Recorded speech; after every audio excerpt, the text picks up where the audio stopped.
What is up, y'all? Welcome to another episode of FitBizU. I'm your host, Jill Coleman, and today we are talking about visibility. This is going to be a little bit of a little bit of a mindset angle, because we are in the runway right now for our next round of FBA. FBA stands for Fitness Business Accelerator, and I wanted to tackle a couple of what I consider to be some of the biggest barriers or obstacles for those who are just thinking about getting started as an online coach, as an online business owner. And, we'll get to all the juicy stuff like imposter syndrome and comparisonitis and not feeling good enough, not feeling qualified enough. But today I want to talk about something that's a little bit niched, and maybe this is not immediately evident to you, but one of the biggest obstacles or fears that I do see with those newer to online coaching and online business is visibility itself. And so it was interesting. This last time we launched FBA back in the fall, had a lot of people who wanted to do this, but I kept hearing the words, I'm so scared. I kept hearing, I'm so scared, like on sales calls and in DMs with folks. One gal enrolled and then she messaged me afterwards and she's like, I'm so scared. And when I asked why they were scared, yes, is it a significant amount of money? Sure. Especially if you've never invested in business coaching. Yeah, of course it is. But when I pushed a little bit harder, and I was like, what are you scared of? Oftentimes, they couldn't actually articulate it. Uh, I kind of think it's like, well, it's scary because it's a lot of new stuff. But I wanted to use this episode to dig a little bit deeper into maybe the three biggest things around visibility that can be really scary, and sort of how to maybe change your frame of reference or change your perspective on these three things so that you can do what you really want to do, which is show up big online. So when I ask folks like, hey, what's your big goal for 2026? Or what are you looking forward to? I always hear something similar to, I just want to show up big. I want to go all in. I want to rip the Band-Aid off. That's my language. You guys know I use that a lot, but like, I just want to go all in on my online business. I want to show up like a boss, right? All of these kind of things. And I love this. Like, this is the best time of year. There's so much excitement, so much fun. And when I think about some of the biggest obstacles, remember, like, especially if you're my age, maybe you're in your 40s, you're in your 50s or older, and you have a lot of evidence in your life that doing something new can feel scary, or doing something new or out of your comfort zone requires a good amount of change. Maybe it's not always easy change. Maybe you have to struggle through some stuff. Whereas, you look at kids. I was thinking about, like, I have a nephew now who is like barely 6 months. He's not even 6 months yet. But like, I think about these kids, if you walk by, I don't know, a playground or something, like, these kids are just launching themselves like off these monkey bars, right? It's just like launching themselves off a slide. When you're younger, you kind of don't know, like, you're not thinking about the consequences. You're not thinking about, like, if I do this, then this might happen. I mean, maybe if you're a very anxious child, maybe. But for the most part, if you're listening to this and you're in your 30s, 40s, 50s, or maybe like older, you're kind of thinking like, I kind of can see that maybe a lot of bad things may happen. And of course, the negativity bias, you guys maybe have heard that before. The negativity bias is our bias around putting a lot more weight on things that could potentially happen that are bad versus things that could happen that were good. And this is classic negativity bias. When we think about starting our business, we're never like, I'm so excited, I'm going to make $1 million. Like, very rarely are people like that. There are some people like that, but for the most part, it's like, oh my God, what if I put myself out there and I get trolls or haters or my friends and family? What are they going to think? They're going to think I'm annoying them. Like, we always tend to default to the negative outcome, the negative outcome. Now, it doesn't necessarily mean you're an anxious person. It's just human nature. I think they actually shown in research that we need like 7 to 10 positive things to outweigh one negative thing. So for example, an example of this would be in a comment section. Let's say you post something and you get, I don't know, 20 amazing comments of people being like, this helped me so much, this is awesome. Or you get like emojis and you get like all this affirmation and approval. And then one person is just like, I don't get this. Like, they don't even say anything really negative. They're just like a little bit not as excited. It's like, all we focus on is that one comment of that one person who's being difficult. And then it takes over our entire day or maybe our entire week. We're like, what about this? Why would that person do that? And we kind of try and make sense of it. And by the way, you guys, I've done this too in the past, especially early days of my business. It would take me days, maybe even a week or two, to overcome a really nasty comment. I would make it so personal. I would make it mean that maybe I shouldn't be doing this, or maybe I was wrong, or maybe what I said wasn't correct, or I'd make it all mean all these other things. When in actuality, it was literally just someone was a drive-by commenting. Like it was just someone who just wanted to, is just, I honestly think there are just people out there who just do this. Like I just think they're not creators, they're not creative, they're not artists, they don't put themselves out there, they don't know what risk looks like. And they just come by people's comments and just literally just word vomit. But for us, we take it in and we make so much meaning of it. And so I want to talk about this fear of visibility because this is a huge, huge obstacle for folks who are in the beginning stages. And if you are in the beginning stages, you're in that 0 to 2 of building your business. Maybe you thought about it. I call this an online coach hopeful or an online coach wannabe. Not that you haven't done it yet, but the negativity bias is a reason why, if we think about I'm trying to think of an example. I mean, I guess the comment example is the best one. But if you are in those beginning stages, we tend to focus on what could potentially be the negative. This is why someone might stay in a bad relationship because, like, well, it's familiar. Even if they're miserable, they're like, well, at least it's a familiar misery rather than leaving the relationship and going finding something else. This is why we stay in a job that we absolutely fucking hate instead of going all in on our dreams because we're like, well, at least this thing is a steady paycheck. I hate it every single day. I dread it going to work, but I know that it's safe. I know that it is certain. So it's familiar rather than, quote, taking a chance on something for us to be. And it's funny because once we do take that chance, we look back and we're like, God, I stayed at that job way too fucking long.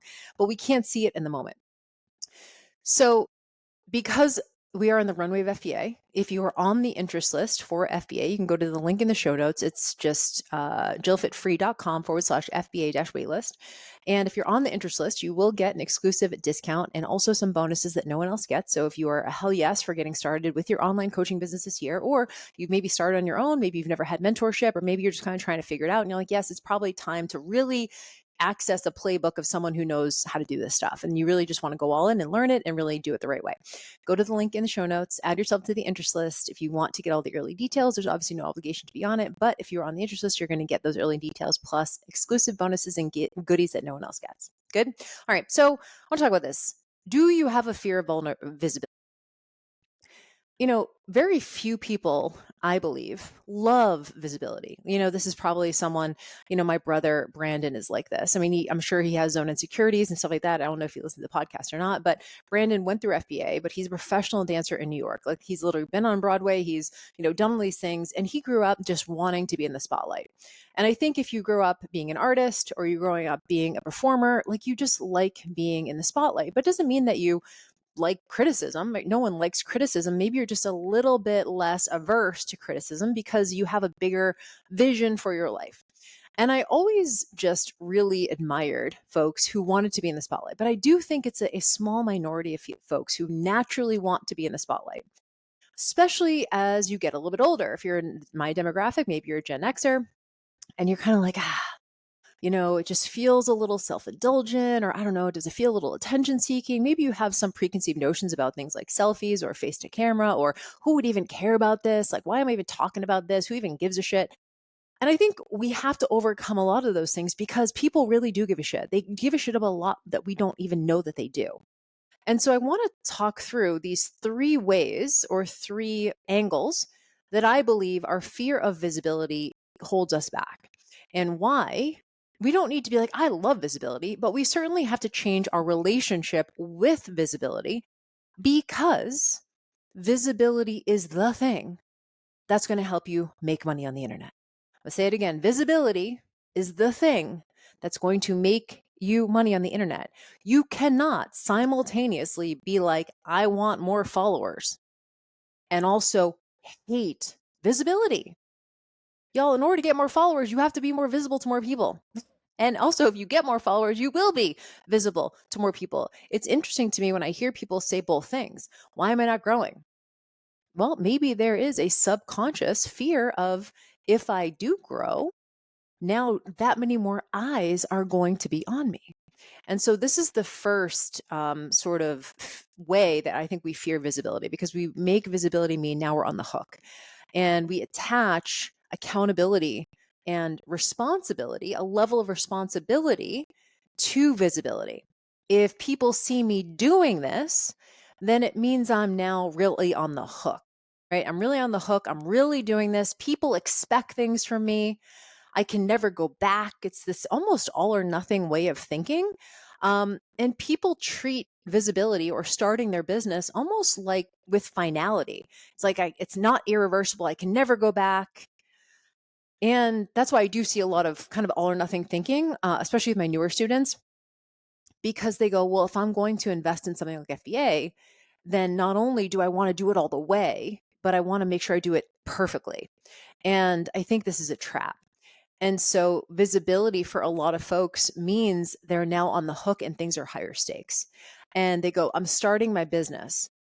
Oh God, there's a lot of things that are going to be expected of me when I make that choice.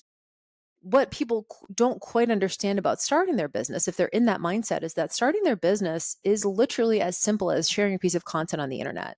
Yes, we can talk about getting your LLC and your website and all those kind of, more legal side of the business. We can definitely talk about those, but really you could start taking a client with one single social media post. You post one time, you can get a DM from someone saying, "Hey, I really want to coach with you." And you literally just take the money and start coaching the client. You've literally started your business. I think that we put too much emphasis on, like, I'm really doing this. And in a way, yes, I want you to take it seriously and I want you to treat it not like a hobby, but I do want you to treat it like, yeah, I want this thing to be something. I want to create this viable business. But I also want you to remember that you can change shit up anytime.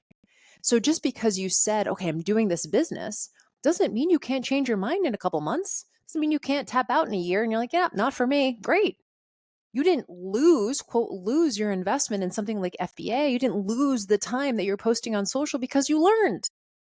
Most people don't do that. Most people are like, wow, I can't believe I didn't start sooner. That's more what we see. But there is that 5 to 10% of people who just go, yep, not for me. Great. Now you know. Now you can get it off your mental plate. 90% of people say, I can't believe I didn't start sooner, which is why when I launch FBA, I do spend a lot of time sharing why it's so important to start putting your footprint down, but also at the same time holding that just because you're starting to start your own business and you're putting your footprint down on social media, you're starting to post as an expert, or you're starting to post as a coach, doesn't mean that people are going to expect tons from you all the time. I think there's this misconception that if I start my business and I start posting and I start sharing, that all of a sudden I'm going to get 50 clients and I'll be so overwhelmed that I'm not going to know what to do with these people. And can I even get them a result? It's not how it works. You get one client and then you get that client a result, and you get a second client, you get that client a result. And over time, you then start to build the confidence and the competency that you're actually good at this. And then you're ready for more clients. I promise you, you're hardly ever going to get more than you can handle. I promise you, there's always a solution. So oftentimes we conflate visibility with accountability. Now, is there accountability? Sure. But also, you're ready for it. You will be ready for it. You'll be ready for that level of responsibility. And oftentimes, the lessons that we get around things like responsibility, accountability, being on the hook, people expect things from me, things feel higher stakes. When we get those lessons, we learn on the fly. So you can't sit on the sidelines and go, well, I want to start my business or I want to grow my business, but I have to be ready for every single possible scenario that can possibly happen when I get to 10K months or 100K months. Like, y'all, you'll be ready. When you're at $100,000 per month, right? You're in a 7-figure business situation. Guess what? You are now embodying a business owner that can handle 7 figures. You wouldn't have gotten there otherwise. So it's not, oh my God, if I launch my business and now I'm visible, there's going to be so much and people are going to expect so much from me and I'm not going to be able to handle it. There's a self-trust that needs to happen, obviously. It's okay. Do I trust myself to post today? And do I trust myself to handle the fallout of that? Whatever may happen as a result of that. And then you just iterate and you rinse and repeat from there. So the second way that our fear of visibility, I believe, holds us back is that we equate visibility with vulnerability. If we're more visible, we're now more vulnerable. We're now more open to critique, to haters, to trolls, to getting called out. And I do think that this is what I consider to be more of a beginner issue, only because over time, you start to see that you actually are an expert. And I think if you're worried about trolls and haters and getting called out, maybe the science is wrong or whatever the worry is, how my peers going to see me, how my friends and family are going to view me, am I going to be annoying people with my post? All these kind of things, to me, they're more of a beginner issue. Because over time you start to create a show of evidence that you actually are good at what you do. You actually do deserve to be posting online. You actually do help people transform their lives. But when you don't have that evidence yet, right? You don't know that you're good. When you do get a troll or a hater calling you out on your credential or calling you out because you got something wrong or questioning you, it can almost play on the insecurity maybe you already have. And I definitely had this at the beginning. I remember whenever I had a troll or a hater comment, especially in the first couple of years, it played on my own insecurities. So I did make it really personal. And as much as I would complain about it to my husband or I'd complain about it to my friends, can you believe this asshole? Can you believe this person did this? Deep down, the reason it was really having such a big effect on me was because it was my own sensitivity of like, maybe I'm not good enough. And until I created a show of evidence, right? Until I overcame the negativity bias, and found that I actually was really good, those things would really get to me. So, one of the things you want to remember with this is that you can't have the good visibility, which is like the connection with an audience, the affirmation that you're helping people, the impact that you want to have in the world, the bigger impact, and also the fucking money. You can't have the good visibility, the outcomes of the good visibility without opening yourself up to the downside. And the downside is that negativity bias, right? It's that 7 to 10 to 1 or 10 to 1 ratio. And so you are going to get more critique. You are going to potentially get more haters or trolls, and hopefully you'll go viral and you'll get a shitload of them. Like to me, that's actually the goal. But you can't sit on the sidelines and go, I only want the good stuff. So, yes, does visibility make you more vulnerable? Sure. But you also don't get the good shit without being vulnerable. You don't, when I say vulnerability, I don't mean like, you know, crying on camera. I mean vulnerability in terms of like people now see you more, right? So an example of this is an artist, very simple example, or performer, like take my brother Brandon. If you're an artist, you can sit in your own home all the time, painting, sculpting, drawing. You can sit there and create masterpieces. But until you put it out in the world, you ain't gonna be selling any, right? You're like, cool, I do this for myself, and that's great. But if you want to make money from your art, you have to eventually put it in a gallery. And then people are going to come by and they're going to look at that art and they're going to have an opinion about it. So when I say visibility equals vulnerability, I mean now people have opinions. And not all the opinions are going to be the ones that you like. But the ones that you do like lead to the outcome that you want, which is impact and income. And so you can't have it both ways. So if you sit on the sidelines and you just get certifications and you listen to business podcasts and you read business posts, that's the equivalent of making art in your home, right? That's the same thing. Until you publish it, until you publish the art, until you put it into a gallery, you're not going to make any money. So it's the same exact thing.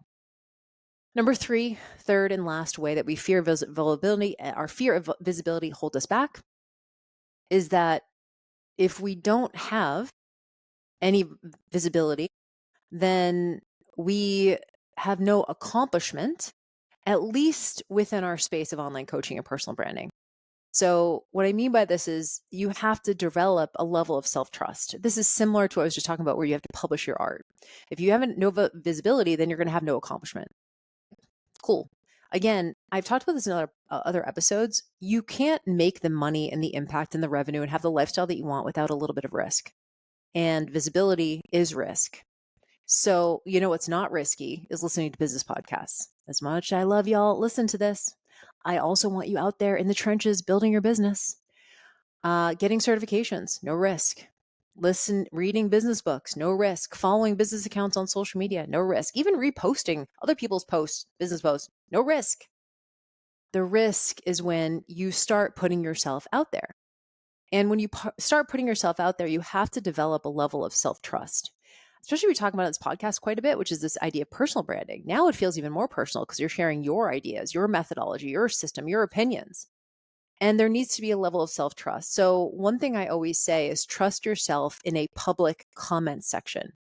Trust yourself in a public comment section, meaning like you put a post up and you are sharing your expertise or your opinion or your system or your methodology or what you believe is a best practice, right? This is maybe a solutions post. And maybe you get a comment of someone who is negative. Maybe you get a hater comment. Maybe you get someone questioning your expertise, calling you a name. I don't know. What is the worst that happens? You could, if you wanted to. We've done whole episodes on like how to handle these comments, but you could just leave it. You could literally just leave it. You could hide it. You could block it. You could delete it. You could block the person. You could go all in on it if you want to. You could go back and forth with the person if you wanted to. Because here's the deal, y'all. You have to trust your own experience. I tell this to my students all the time in FBA. I'm like, your story is true. Right. So for example, if you're like, I had my own transformation, I had my own, body transformation or mindset transformation or food journey or whatever it was, no one can tell you that's wrong. So all you would need to say if you got a comment or a critique or a hater comment is say, well, this is what's worked for me. Right? This will work for me. No one can take that away from you. Your own experience can never be wrong. Your expertise, you have to trust it. At some point, you learned enough. You got to go, I've learned this. This is what I learned. Here's where I learned it. Or here's what I've learned over my reps as a personal trainer. I've been in the gym business for 15 years. Maybe it's your first year online, but you've taught thousands of fitness classes. You've conducted thousands of personal training sessions. You've been in the industry for decades. That is all evidence that you know what you're talking about. You have to, at some point, trust your expertise. And eventually you start to build a level of self-trust. So for me, I don't know, if I get a comment, I'll probably just mute the comment or I'll delete the comment or whatever. But every once in a while I go in, I'll just be curious, very different ways. But I don't really even notice it. Or it just makes me think like, oh, okay, like people out here are really, lonely, or people out here really sad, or people out here really aren't following their dreams. That are just miserable people. Or it helps me even sometimes deploy empathy. I'm like, God, I feel bad for these fucking people. This is their entire life is just commenting on random strangers' posts on the internet. It actually helps me become more compassionate. I know it sounds kind of crazy. So you learn about yourself, you learn about your own expertise, you learn about communication. Like, okay, how can I communicate this maybe in a different way? It doesn't mean you need to change anything. That certainly is not a personal affront to you, like you shouldn't be doing this. But I always tell my students, like, get your first troll out of the way as fast as possible. It's funny in FBA, every once in a while, like every couple of weeks or every month, a couple of months, like someone will pop in the FBA group and goes, I got my first troll. And everyone's like, congratulations. It's always like a huge long thread of people congratulating people because it means that your visibility, you're out there. Believe me, if you're not doing shit, no one's saying shit. And so when you get your first troll out of the way, you start to create a show of evidence that it's not that bad, that you can survive it, you can handle it. And sure, might it take you a week? Sure. May it take you a couple of days? Yeah. But then eventually get it down, it like barely even registers. And dare I even say, you become fortified by it. You've heard people say this before, you have to grow a thick skin. I promise you, the first day you show up on the internet, you're not going to get 100 troll comments. Probably not even in the first month or first several months of your business. You're not going to get any troll comments.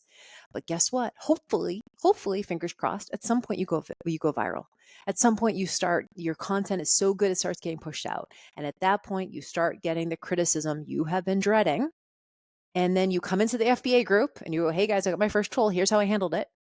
And we work through it together. This is a good sign. Now, when I say it's a good sign, I've had people even troll me on posts like that. We're like, hey, this is bad advice. Like, why would you tell people to be negative? It's like, no, I'm not telling people negative. I'm just saying don't be scared of it. You have to, it's almost like a rite of passage. You have to go through your first couple hater or troll comments to get to the other side to go, yeah, it's actually not that bad. It's certainly not bad enough to keep you from starting. And I think for a lot of us, we let all the what ifs keep us from doing the next thing or taking that next perceived risk because we go, well, if that happens, instead of focusing on all the good shit we want to create. Y'all are here because you want to make your business massively successful. And I hate to be the one to tell you that you can't have a massively successful business without massive visibility. And it's a good thing. And you can't at the same time hold in one hand, I want more followers, and on the other hand go, but I don't want any criticism. Y'all, they come together. You're publishing your art. You're putting your painting up in a gallery for feedback, for opinions. You're opening up for critique from the peanut gallery. That is a good thing because guess what? You're going to get a lot more affirmation, a lot more impact, and a lot more dollars when you do that. Good. All right, y'all. Well, I'll get off my soapbox, but I feel very passionate about this, and I know that for those who are just getting started, this can be a very big obstacle. And I'm here to tell you, and I know this episode is very sort of more intellectual or understanding around it, which is why nothing replaces the experiential. Meaning, we can talk about this, and maybe you're sitting here listening to this and go, "Yeah, this makes sense," and you're kind of like nodding your head, like, "Oh yeah, this doesn't seem so bad," or "Yeah, that makes a lot of sense," or "Maybe I should do it." But when the rubber meets the road, that's what I mean by you have to learn on the fly. You can't learn what it's like to get a hater until you get a hater. You can't learn what it's like to, have someone in your life say something negative about what you're doing without going through that or not supporting you. You have to go through it. And I promise you, what I can promise you is you can handle it. But it's not up to me to tell you. You have to create the show of evidence that you can handle it yourself. And that's where the self-trust comes in. Good. All right. Link is in the show notes to get on the interest list for FBA. If you like these kinds of conversations, we have a lot of them in FBA, especially in the first couple years of starting your business, growing your business. And I promise you, these things get a lot easier, but you got to get out of the way. And I'm sure it is much bigger in your head than it ever would be in real life. Good. All right. Thanks for being here, you guys. I will see you on the next episode. Have a good week. Bye.